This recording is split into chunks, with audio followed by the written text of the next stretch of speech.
Olá, queridos, tudo bem? Sejam bem-vindos a mais um vídeo, o primeiro de 2021. E esse ano já começou assim, vivendo a realidade do terceiro lockdown, né, desde o início de dezembro. E com isso veio a saudade de trabalhar, de estar lá fora trabalhando. Então, nesse vídeo eu decidi trazer para vocês um pouquinho sobre as minhas experiências trabalhistas aqui na Inglaterra. Bora lá?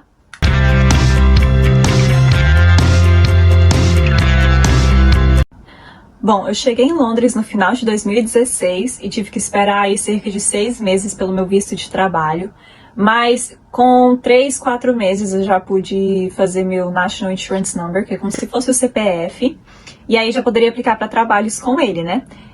E um fato que eu vou falar pra vocês antes de começar a contar esses rolês todos de trabalho, é só uma informação, que aqui o salário mínimo é 8,72 por hora, então você recebe por hora trabalhada. Então pode ser que uma semana você trabalhe 60 horas, você vai receber por aquelas 60 horas. Se em uma semana você trabalhar 10 horas, você vai receber só pelas 10 horas, tá? Tem trabalhos também que tem um salário fixo, se sua carga horária for a mesma todo mês. Se não, vai ser por hora trabalhada mesmo. Bom, meu primeiro trabalho aqui foi só durante uma tarde e eu achei esse trabalho por um aplicativo de uma agência que estava procurando uma host de eventos. Seria só para um evento que aconteceria, eu acho que no dia seguinte que eu achei esse anúncio deles. E foi uma exposição de arte luxuosa, foi lá no Soho, num bairro aqui de Londres. E era só para convidados da artista, tá? Eu não lembro mais quem era essa artista, eu não lembro do rosto dela nem nada, mas era Ana alguma coisa o nome dela. E uns quadros enormes, assim, nessa galeria onde foi o evento, né? E o meu trabalho era praticamente ficar servindo vinhos, champanhes e canapés. E eu lembro que a gente tinha que chegar uma hora antes do evento pra gente receber o briefing, pra saber tudo que a gente ia servir, onde ficava cada coisa, saída de emergência, tudo que você precisa saber quando você trabalha em um evento. E aí começaram a chegar os convidados e eu ficava com uma bandeja assim de champanhe e tinha outra pessoa assim com uma bandeja de vinho. E aí todo mundo que chegava pegava o champanhe, só que, tipo assim, a gente não precisava falar nada, só sorrir. E às vezes eu ficava falando, tipo, hi, não sei o quê. Num evento super formal, eu não conhecia ninguém, mas... não sei, eu acho que a gente brasileiro, a gente é muito assim, de dar oi, tudo bem. Então, durante o evento a gente continuava aí servindo champanhe e vinho, só enchendo o copo das pessoas mesmas, tá? E às vezes um grupo de pessoas ali puxava assunto, ou por causa do meu sotaque perguntava de onde eu era. E tinha um grupo de 3 pessoas, que era 2 mulheres e um cara, que toda hora que eu ia lá para encher o copo deles, eles ficavam assim, oh, thank you so much, muito obrigada, nossa, não sei o que. Ficavam super animados quando eu chegava assim com a garrafa, né? E eles aparecem em outro momento, em outro trabalho meu também. Mas então... eu acho que eles elogiaram muito eu toda hora ficar enchendo o copo deles, que eles falaram pro gerente, e aí eu recebi um pouquinho a mais. Essa é a minha teoria, porque na verdade, como era 5 horas de trabalho, eu acho que eu ia receber cerca de 40 libras, só que foi pra 50. Não sei se foi pra todo mundo, ou se foi por causa desse elogio, mas essa é a minha teoria. E os canapés que a gente servia, gente, era uma coisinha assim minúscula, era tipo assim, uma cenourinha com um creminho em cima. Era coisa mais vegetariana mesmo. Eu acho que a pessoa tava mais focada em beber e conversar com a artista. Bom, a gente ficava 1 hora depois também pra limpar o espaço, pra jogar o lixo fora, pra organizar garrafas e copos. Aí no dia seguinte eu voltei lá na agência pra receber deles, porque como eu não tinha conta no banco ainda, eu fui lá pegar em dinheiro mesmo. Seguimos para o segundo. Vendedora de birita em estádio. Bom, eu achei esse trabalho também por aplicativo de trabalhos e eu fui convidada para fazer uma entrevista, e foi uma entrevista num restaurante da estação de Waterloo, então foi super informal. Tinha um cara e a mulher lá da empresa e eles estavam sentados na mesa, assim, bebendo cerveja. E aí eu cheguei pra entrevista e eles perguntaram, tipo assim, foi super informal, eles perguntando, oi, tudo bem? Você tá disposta a fazer trabalho tal? Vai ser no estádio do Twickenham, toda vez que tiver jogos de rugby. E eu falei, sim, eu topo, eu quero ir lá. Aí eles explicaram como que seria o trabalho, que era só vender cerveja, a gente tinha um espaço reservado na área de frente, assim, do estádio, dentro do estádio, só que na área ainda não era coberta, sabe? Era cheia de food trucks. E aí a gente tinha um espaço ali pra vender essa cerveja. Era uma cerveja regional, eu não lembro mais qual marca que era. E era long neck. A gente também rodeava, assim, lá na frente do estádio, oferecendo, usando merchandising, blusa e tudo mais, bandeirinha. E se a pessoa quisesse, a gente vendia.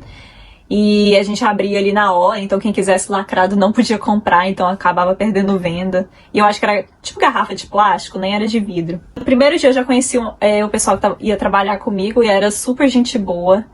E a gente vendia muito. Mas foi assim, de um dia também. Não vi mais eles postando depois. Foi um trabalho até fácil. E eu queria fazer mais, né? Só que não apareceu mais na plataforma. Eu acho que também já tinha acabado a temporada de rugby. E foi bem legal, porque aí que eu começava a praticar mais meu inglês. Porque toda hora eu tinha que ficar comunicando com todo mundo em inglês. E o time era muito internacional, que é muito comum aqui. Você vai trabalhar num lugar e ter gente do mundo inteiro. Então, era francês, italiano, da Nigéria, gente do mundo inteiro ali, e todo mundo tinha que conversar em inglês, né? Aí você vai pegando as manhas também de sotaque, de entender todo mundo te entende. Mas foi só isso, não teve mais. Vamos para o terceiro. Bom, o próximo foi de runner em cafeteria. Runner é outro nome para garçonete, para garçom. E foi numa rede de confeitaria bem popular, bem famosinha aqui em Londres. Eles estavam precisando de uma runner e eu fui lá. Só que assim, cheguei lá, já me botaram no avental para trabalhar. E eu não sabia nada, não sabia como que era o sistema, não conhecia o cardápio, não sabia qual que era a ordem de fazer cada coisa, número de mesa.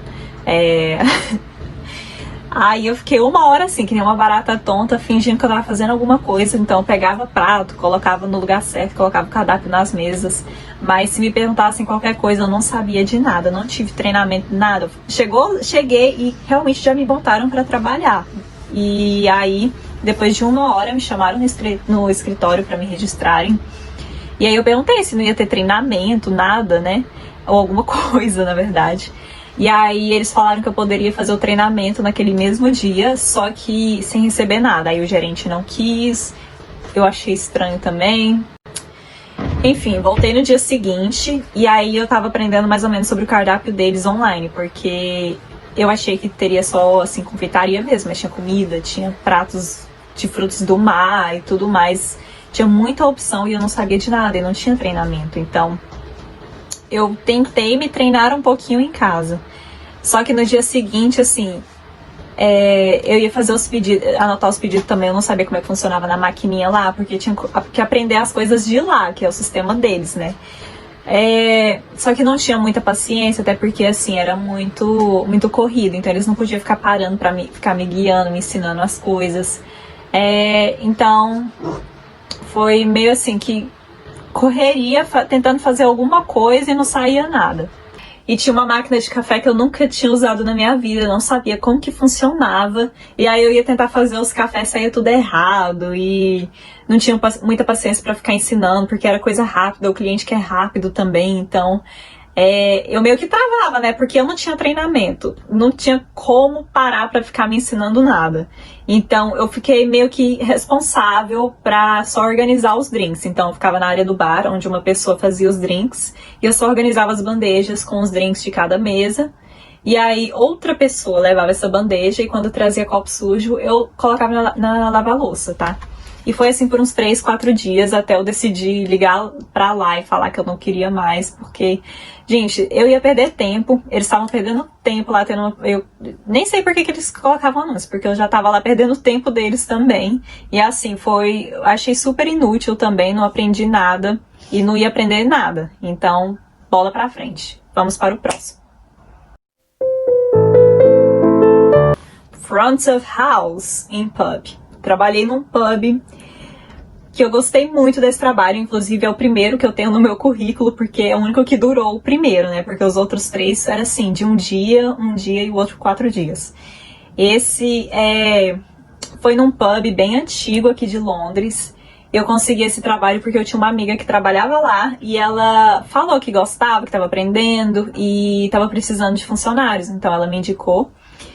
E aí eu fui pra entrevista, era com o gerente, o subgerente, que eles chamam de General Manager, que é o gerente geral, e o Deputy Manager, que é o supervisor, né? Tipo, o subgerente. E foi uma entrevista super tranquila, eles eram super gente boa, explicou direitinho como que funcionava o pub. E eu fui na parte da manhã, que é um pub que abre 9 da manhã já pra servir café da manhã. E foi super tranquilo, eu gostei demais do ambiente, já conheci alguns funcionários ali, e era um time bem internacional também. Eu tinha que fazer um treinamento online, que é basicamente sobre higiene de trabalho, segurança, e também uma base aí para aprender sobre alguns drinks, cerveja, como que é o padrão, que você tem que colocar 5% de espuma e 95% de cerveja quando você tá colocando uma cerveja no bar.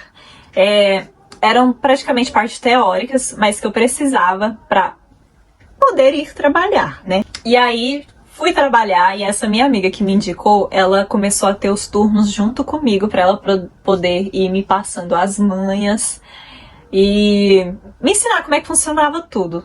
Desde o conhecimento sobre o cardápio, como que era o serviço de mesa, como que fazia os pagamentos, se a pessoa queria pagar no dinheiro no cartão, se queria parcelar não, mas dividir entre as mesas. Uma base também de como seria feito os drinks, porque lá no pub também tinha como se fosse um passo a passo de fazer cada drink também. E no pub a gente tinha 3 áreas de serviço, assim, de trabalho, né, que a gente fazia rodízio às vezes, que era a Full Table Service, que era onde eu ficava mais, e lá tinha o atendimento completo pro cliente, tá? Então o cliente chegava, a gente tinha que dar, oi, boa tarde, tudo bem? Colocar eles numa mesa, anotava o pedido, colocava no sistema, aí a comida descia num elevadorzinho assim, e você abria, pegava a comida e entregava pra eles, aí tinha que fazer o check back, eu não lembro como é que fala agora, mas era praticamente na mesa perguntar se estava tudo bem, se eles precisassem de alguma coisa. E no final também oferecia uma sobremesa, um cafezinho, que era o upsell, que a gente fazia muito no pub. E é nessa área do table service que rolava mais gorjetas. Mas como que era a questão da gorjeta nesse pub? Era dividido entre todo o time. Então quem tava lá no full table service dividia com quem tava no bar, dividia com quem tava na área de só entregar os pratos, com o pessoal da cozinha. Então era dividido entre todo mundo. E tinha muita gente trabalhando, sabe? O dia inteiro, porque abria de 9 da manhã e até meia-noite. E esse pub ficava em frente à estação de Vitória. Então sempre tinha muito movimento e muitos turistas. Então sempre rolava ali gorjetinha em dólares, gorjetinha em euros, fora as libras, né? E, por exemplo, se alguém quisesse dar a gorjeta só pra você que tava ali trabalhando, fazendo o serviço completo pra ele, na área de mesa, de serviço de mesa, né? Se pegasse na câmera, não adiantava, tinha que dividir com todo mundo. E como que funcionava essas 3 áreas? Tinha a área de full table service, onde eu trabalhava mais, que lá a gente fazia o serviço completo, né, pro cliente. E aí tinha a área de bar, onde ficava mais pessoas, geralmente, porque sempre tinha que ficar fazendo os drinks rápidos, porque quem ia lá pro balcão queria já pedir e já pegar o drink, né? E tinha a área só de mesas, assim, que era a maior área, e tinha muitas mesas, e quem trabalhava nessa areazinha tinha o serviço de pegar a comida que descesse pelo elevador, servir as mesas, todas as mesas tinham número, né? Então dava pra saber qual prato era pra qual mesa. E aí depois você colher os pratos, colocar na área de serviço. E o pessoal que sentava nessa área tinha que fazer o pedido de comida no bar também. Então o pessoal do bar que colocava no sistema. Então assim, tinha que trabalhar sempre em equipe. Ele tinha que estar todo mundo ajudando um ao outro, porque só assim que ia pra frente, né? Fora que era um ambiente muito busy, então sempre tinha que ficar na correria de fazer sua parte. E assim, como que funcionavam os turnos também? Começava 8 da manhã, então uma pessoa começava 8 da manhã até as 9 da manhã para organizar o pub inteiro para abrir. Então era checar se as mesas estavam no lugar certo, se estava tudo limpinho, se tinha que renovar o estoque de ketchup, de mostarda, de sal e pimenta que ficava na mesa, guardanapos. Tinha que organizar as frutas para os drinks também, que tinha uma parte assim do bar que tinha limão, laranja e uns moranguinhos. Tinha que estar tudo fatiado, então a pessoa que começasse às 8 tinha que organizar tudo isso. Colocar gelo lá no bar para facilitar na hora de fazer os drinks. tinha que checar se tinha papel no banheiro, tinha que colocar as mesas do lado de fora do pub. Então, assim, era um serviço assim, um pouquinho puxado. E era só uma pessoa para organizar tudo, para abrir às 9. E ele sempre colocava uma pessoa, porque geralmente até meio-dia não fica busy, fica bem tranquilo. E o serviço para uma pessoa só é tranquilo. Aí às 9 abre as portas, começa a servir café da manhã e até 11h30. E aí começava o menu de pub mesmo, que ia até 11 da noite. E aí até meia-noite podia servir álcool. E tinha gente que ia pra lá tomar café e ficava até poder comprar uma cerveja, né? Uma pint. Então às vezes chegava lá 9h30 da manhã, ficava lá até meio-dia pra conseguir comendo, né? Café da manhã, esperando pra comprar uma cerveja também. Quem começava o turno da manhã, vamos supor 8, ou começa às 9, ou às 10, ou às 11, porque toda hora começava uma pessoa diferente pra ir fluindo, né, bem. Por exemplo, se eu começasse às 8 da manhã, eu ia até 5 da tarde. A pessoa que começasse meio-dia ia até 9 da noite. A pessoa que começasse, por exemplo, 4 da tarde ia até 1 da manhã. Assim, até meia-noite, só que tinha que ficar mais uma hora para limpar o pub, para colocar todos os copos na lava-louça, pro segurança retirar todo mundo que quer continuar bebendo, tem que sair do pub, porque é hora de fechar. Então, às vezes, ficava até 1h30 da manhã para organizar tudo, para ir para casa, e às vezes a pessoa que começava de 4 até meia-noite, no outro dia tinha que estar lá 8 horas da manhã também. Isso aconteceu várias vezes comigo, é normal aqui nos pubs você trabalhar assim, shift depois de shift, turno depois de turno, e longas horas também, tinha vezes que a gente trabalhava 7 dias seguidos, ou 8, ou 9, ou 10 dias seguidos, era super comum. Mas também isso, você pode também pedir um dia off aí no dia que você quiser, que eles organizam também, só que se você não pedir, eles vão deixando você ir trabalhando, entendeu? E, bom, tinha vezes também que às vezes faltava funcionário ou não ia muita gente. E quem ficava ali no Full Table Service, que era onde eu ficava geralmente, sempre tinha muito trabalho, porque às vezes era uma pessoa para 14 mesas. Assim, era muito trabalho, não parava. E pra mim o auge, assim, foi quando tava tão busy, que eu tava passando, assim, retirando os pratos de uma mesa, e tinha uma mesa já com 6 pessoas esperando já. E eu não tinha como mais tempo pra colocar os pratos na lava-louça, pra voltar, pra pegar o caderninho, pra anotar. Porque era mais fácil eles saírem de tanta demora. Então, assim, o auge pra mim era, assim, quando eu já pegava, limpava uma mesa, pegava os pratos, já ia pra mesa com os pratos ainda segurando, e as pessoas faziam os pedidos e eu anotava de cabeça e não errava o pedido. Isso pra mim, eu tinha orgulho, porque era muito busy. E, tipo assim, você lembrar cada detalhe de cada pessoa, que cada pessoa pedia de prato, às vezes de entrada, prato principal, sobremesa, os drinks de cada um. Foi muito bom. E era muito bom também receber feedback quando uma mesa elogiava o seu serviço pro gerente ou pro supervisor e eles te davam esse feedback. Era gratificante, tá? Era muito busy, era muito corrido, era estressante, mas você não tinha tempo pra isso, você tinha que estar sempre assim, com a cara boa pra atender o cliente bem. E você aprende muito isso quando você trabalha em hospitalidade aqui, porque não tem tempo pra ficar falando, ai, não dá pra resolver isso, não sei o que. Não, você tem que arrumar uma solução. E é isso, você aprende muito. Então é um lugar que eu aprendi muito, eu me desenvolvi muito como profissionalmente e pessoalmente também, a ter paciência, a lidar com estresse e também trabalhar sob pressão. E aquele trio lá da exposição do meu primeiro trabalho, eles também frequentavam esse pub, então eles me reconheceram lá, então a gente deu uns oi, tudo bem, e eles estavam lá tomando um vinho branco pra variar. E também foi um lugar que eu fiz muitas amizades que eu tenho comigo até hoje. Viajei com meus colegas de trabalho, nós somos muito próximos e eu sou muito grata por esse servicinho no pub. Eu fiquei lá por cerca de 7 meses quando eu decidi mudar de trabalho. Então vamos para o próximo. Hotelaria. O verdadeiro trabalho de amor e ódio pra mim. Eu trabalhei num hotel 4 estrelas no centro de Londres também.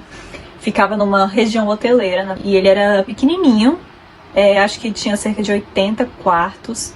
Tinha restaurante, tinha bar, e o lobby era bem bonitinho, assim. Vou deixar fotos aqui se eu conseguir fotos. Bom, trabalhando na recepção de hotel, você conhece todos os tipos de clientes, tá? E era um hotel assim mais voltado para negócios, clientes de negócios. Bom, primeiro que foi uma experiência gostosa, porque eu gosto de trabalhar em ambientes movimentados e toda hora era a gente fazendo check-in e check-out. Ou se não tivesse na hora do check-in ou check-out, os hóspedes poderiam deixar a bagagem deles num espaço onde o concierge meio que organizava. Enquanto isso, a gente tinha que fechar a caixa e o valor sempre tinha que bater. Então, se não batesse, a gente tinha que arrumar a solução. Por que esse dinheiro não está aqui ou por que esse dinheiro extra está aqui? Mas, primeiramente, eu aprendi a mexer com o sistema hoteleiro, né? Como que recebia os agendamentos aí pelo Booking.com, pelo Expedia, várias plataformas. Então, a gente aprende a mexer com isso primeiro. Então, tem um treinamento certinho, organizado. Você aprende também a bloquear o dinheiro do cliente, aquele que faz o pagamento pelo Booking.com e a primeira diária tem que ser, assim, pré-paga. Nossa, é muita técnica legal que você aprende em hotelaria e eu gostei muito dessa parte. Aí que começam os probleminhas. Muitas vezes, na hora de fazer o check-in, vou começar pelo check-in, as pessoas achavam que o dinheiro já estava retirado da conta delas, então já teria pago pela hospedagem. E várias vezes a gente tinha que ficar explicando para o cliente que não está apenas bloqueado da sua conta, mas você precisa do seu cartão para efetivar o pagamento da hospedagem ou qualquer outra forma de pagamento, e esse dinheiro que foi bloqueado volta para sua conta original em 5 dias. Só que explicar isso várias vezes era muito desgastante também. Aí tinha que fazer outra forma de pagamento para ter esse dinheiro de volta aí em 5 dias úteis. Na hora do check-out, às vezes a pessoa tinha extras para pagar e não sabia, queria falar com o gerente falava o que a gente já falava. Então eram muitas dores de cabeça, assim, pequenininhas, que às vezes não estava claro para o cliente também, né? Então a gente tinha que ficar explicando também. E situações também que os clientes não gostavam do quarto, pedia para trocar, e aí alguém da recepção tinha que ir com eles nos quartos disponíveis para ver se estava do agrado. Tinha cliente que reclamava da playlist do café da manhã e vinha pra recepção reclamar que era a mesma música que estava tocando ontem. Então, são muitos detalhes e tudo vem pra recepção. Então, ali você filtra ali se você vai encaminhar essa reclamação pro gerente ou pro pessoal do housekeeping, né, que é camareira, ou pelo pessoal do restaurante, ou se você tem como resolver esse problema ali na recepção mesmo. Mas eu gostava, eu aprendi muito, só que eram muitos problemas para resolver. E era sempre muito sobrecarregado, muita coisa para fazer, muita gente diferente que você conhece toda hora lidando com problemas, assim, cara a cara com a pessoa. Era bom também porque a gente podia fazer sugestões de turismo, sugestões de restaurantes, no geral, assim, que a pessoa pedia. Então, por isso era legal, sabe? Mas também a gente tinha direito à refeição lá. Então, por exemplo, quem trabalhava no turno de manhã, que era de 7 da manhã até 3 da tarde, podia almoçar lá o que eles serviam de café da manhã. E quem trabalhava entre 3 da tarde e 11 da noite, o chefe fazia um cardápio de janta toda noite, um jantar diferente, a gente podia comer também. Então isso era muito bom. Essa eu acho que era a minha parte favorita. E depois de algum tempo, então, decidi mudar de ambiente de trabalho e sair da hotelaria e fui para o próximo.